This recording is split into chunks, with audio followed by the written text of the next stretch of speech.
Praise the Lord. Good morning. ప్రభువైన యేసుక్రీస్తు శుభనామంలో మీ అందరికీ వందనములు. చిన్న ప్రార్థనతో ఈరోజు దేవుని వాగ్దానాన్ని స్వతంత్రించుకుందామా? మమ్మల్ని ఎంతో మిక్కిలిగా ప్రేమించినటువంటి మా ప్రియ పరలోకమందున్న తండ్రి, నీ ఘనమైన శ్రేష్టమైన నామాన్ని బట్టి మీకు వందనాలు ప్రభువా. ఉదయకాల సమయంలో నీ సన్నిధిలో ఉంచిన మా అందరితో మాట్లాడండి ప్రభువా. నువ్వు మాట్లాడే దేవుడు నాయన, ప్రతి హృదయాన్ని ఎరిగిన దేవుడు, ప్రతి ఆలోచన ఎరిగిన దేవుడు తండ్రి. ఎవరికి ఏ మాటలైతే అవసరమైన మాటల చేత ప్రతి ఒక్కరిని బలపరిచి ధైర్యపరచమని యేసు నామములో ప్రార్థిస్తున్నాము తండ్రి, ఆమేన్. ఈరోజు దేవుని వాగ్దానము మొదటి సమూయేలు గ్రంథము 10వ అధ్యాయము 6వ వచనం. యెహోవా ఆత్మ నీ మీదికి బలముగా దిగివచ్చును. 1 Samuel chapter 10 verse 6, and the spirit of the Lord will come upon thee.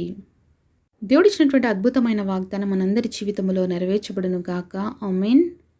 ఈరోజు పరిశుద్ధాత్మ దేవుడు మీలో ఉన్నాడా? పరిశుద్ధాత్మ దేవుడి యొక్క అనుభవాన్ని పొందుకొని ఉన్నామా? మనం వేసుకోవాలండి ఈ ప్రశ్నలు. ఎందుకంటే దేవుడి ఆత్మ మన మీదికి ఎలా వస్తుందంట? బలంగా దిగి వస్తుంది. మరి ఎందుకు దేవుడి ఆత్మ మన మీదికి బలంగా దిగి రావాలి అంటే, దేవుడి ఆత్మ మన మీదికి దిగి వచ్చినప్పుడు బలమైన కార్యాలు జరుగుతాయి. అనేకమైనటువంటి అద్భుతాలు దేవుడే జరిగిస్తాడు.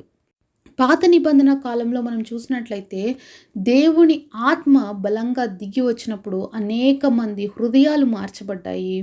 అలాగే ఎన్నో అద్భుతాలు జరిగాయి. యుద్ధాలలో విజయాలు చూశారు. ఎంతోమంది మరి సామాన్యమైనటువంటి వ్యక్తులు మరి దేవుడి కోసం గొప్ప రాజులుగా కూడా అభిషేకించబడ్డారు.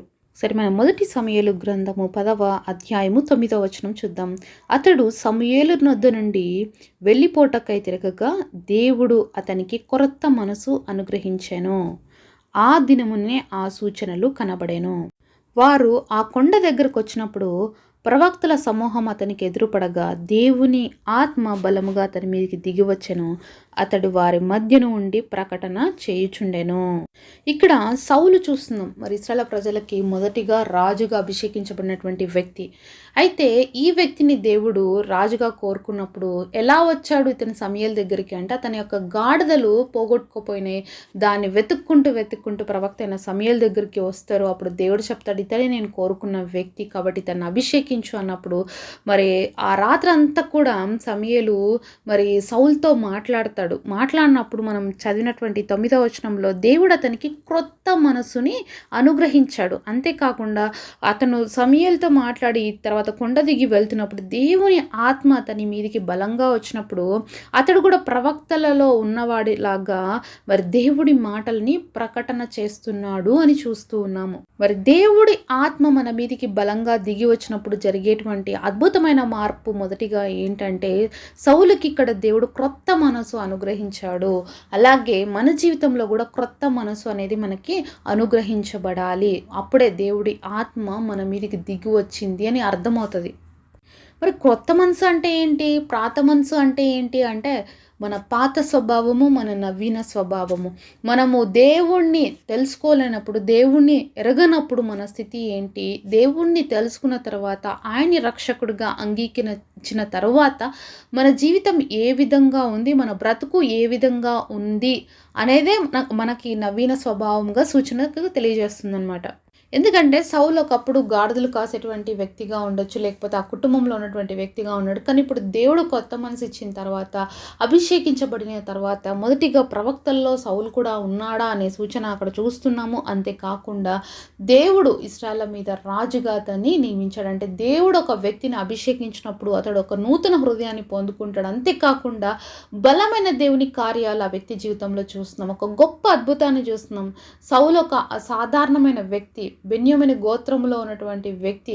అలాంటి వ్యక్తిని దేవుడు రాజుగా నియమించాడు అంటే దేవుడి యొక్క అద్భుతమైన ప్రేమను మనము ఆలోచించాలి. ఇలా పాత నిబంధన గ్రంథంలో చూసినప్పుడు అనేక మంది జీవితాల్లో దేవుడి యొక్క ఆత్మ బలంగా దిగి వచ్చినప్పుడు అనేకమైన గొప్ప కార్యాలు చేశారు. మరి యోఫ్తా కూడా దేవుడి ఆత్మ బలంగా దిగి వచ్చినప్పుడు మోయాబుల పైన విజయాన్ని పొందాడు. సంసోను ఫిలిస్తీన్ల మీద విజయాన్ని పొందాడు దేవుని యొక్క ఆత్మ బలంగా అతని మీదకి దిగి వచ్చినప్పుడు. మరి ఈరోజు దేవుని యొక్క ఆత్మ నీ మీదకి కూడా బలముగా దిగి రావాలి అంటే మనం కూడా ఏం చేయాలి? దేవుడి సన్నిధిలో ప్రార్థించే వారిగా ఉండాలి. దేవుడి సన్నిధిలో కనిపెట్టేవారిగా ఉండాలి. సరే, మనము అపోస్తుల కార్యాలు 1వ అధ్యాయం 8వ వచనం చూద్దాం. ఆయనను పరిశుద్ధాత్మ మీ మీదికి వచ్చినప్పుడు మీరు శక్తి నందుదురు గనుక మీరు యెరూషలేములోను యూదయ సమరయ దేశమందంతటను భూదిగంతముల వరకును నాకు సాక్షులయ్యుందురని వారితో చెప్పాను. మరి మనము క్రొత్త నిబంధనలో చూస్తే పరిశుద్ధాత్మ వారి మీదికి దిగి వచ్చినప్పుడు వాళ్ళు భూదిగంతముల వరకు ఎలా ఉన్నారంటే దేవుడికి సాక్షులుగా ఉన్నారు. ఎంత గొప్ప అద్భుతమైన మాట కదా.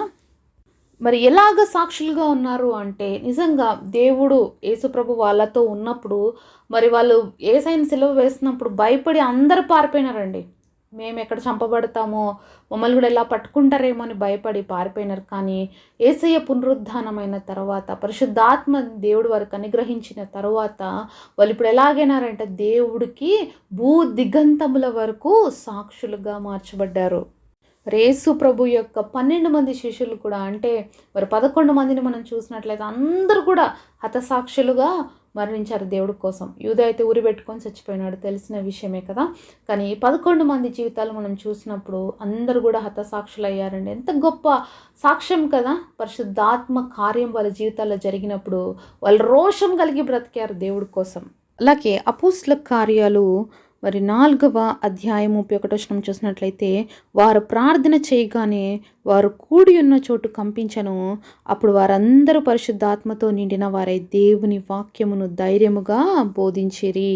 మరి ధైర్యం వచ్చింది వాళ్ళకి. పరిశుద్ధాత్మ వాళ్ళ మీదకి దిగి వచ్చినప్పుడు వాళ్ళు ధైర్యంగా ఏం చేశారంట, దేవుడి వాక్యాన్ని బోధించారు. అంతకుముందు అయితే పరిసయ్యులకి, శాస్త్రులకి, అలాగే ప్రధాన యాజకులకి అందరికీ భయపడేటువంటి వాళ్ళు. కానీ ఎప్పుడైతే దేవుడి ఆత్మ వాళ్ళ మీదకి బలంగా దిగి వచ్చిందో మరి అనేక మందికి సువార్తను ధైర్యంగా ప్రకటించారు.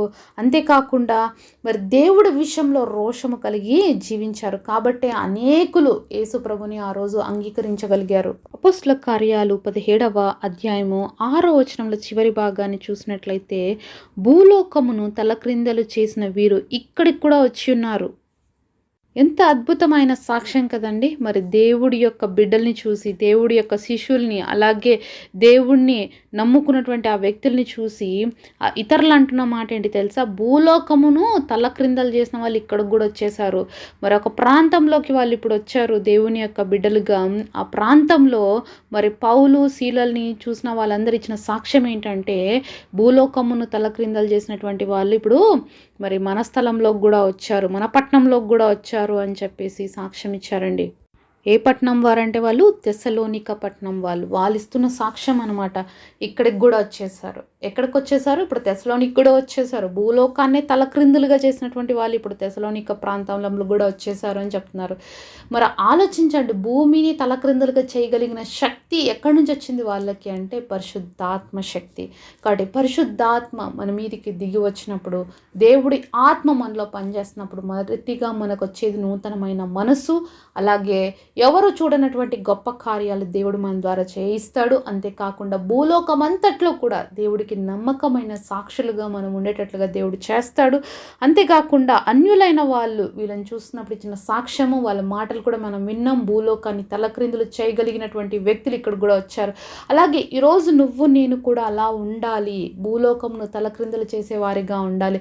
కనీసం మన ఇంట్లో వాళ్ళన్నా తలక్రిందులుగా చేద్దామండి.